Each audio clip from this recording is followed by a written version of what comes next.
potpourri of perfumes thickened the air, and the chandeliers seemed to glow dizzyingly bright.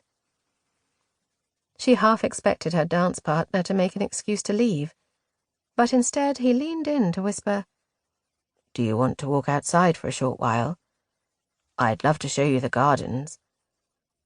Again, he'd read her mind. Or were they simply of one mind? Her father used to say that about himself and her mother, that from the moment they'd met it had felt like they'd known each other forever. Or maybe I feel that way because it's been so long since I've made a friend, she thought as they left the palace. A cool breeze tickled her nape, and she inhaled, relishing the garden's freshness.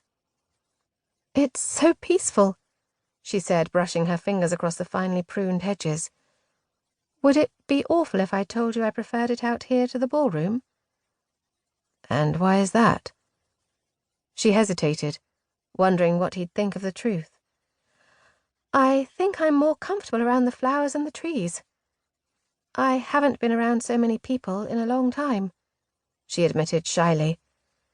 "I wouldn't even know what to say to most of them." "You didn't come to the ball to meet new people?"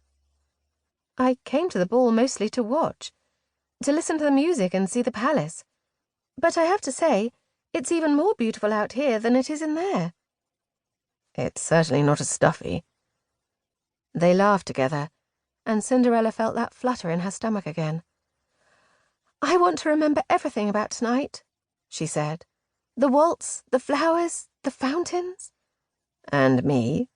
her companion teased. She smiled, but she was too shy to answer. Yes, she wanted to remember everything about him.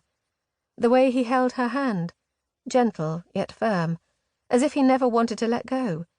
The way his shoulders lifted when she smiled at him, the tenderness in his voice when he spoke to her. But she didn't even know his name. She should have asked when they first met, except her mind had been, and still was, in such a whirlwind. Besides, now that they had danced together and escaped the ballroom to this beautiful garden, it felt like they had gone on a grand adventure together, and she didn't want to take a step back with pleasantries. And, if she was honest, she was also afraid he would ask where she was from. "What's on your mind?" he asked, sensing her thoughts had escaped the present. "Simply that I don't want tonight to end," she replied. He leaned closer and Cinderella tilted her head, waiting for him to say something. But he closed his lips and cleared his throat, an odd flush coming over his cheeks. "I don't either." He hesitated. "I've been away from velours for years. Didn't think I wanted to come home, but now I'm starting to change my mind."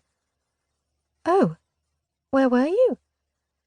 He blinked, as if surprised she didn't know the answer, but he quickly recovered. "Away at school. It's not a very interesting story.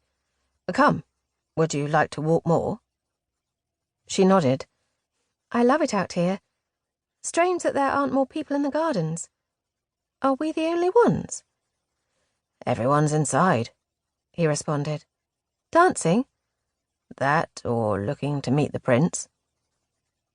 "I see. Well, I'm glad to be out here. We used to keep a garden. Not as magnificent as this, of course, but— Oh!" Cinderella spied a path of rose bushes not far ahead. "You like roses?" "Who doesn't?" Cinderella knelt, careful that her skirts did not snag on the thorns. "My mother used to grow roses in her garden. We'd pick them together every morning." She fell silent, remembering how she'd carried on the tradition with her papa after her mother died. One by one they'd cut the flowers, each still so fresh that dew glistened on its petals and trickled down her trembling fingers.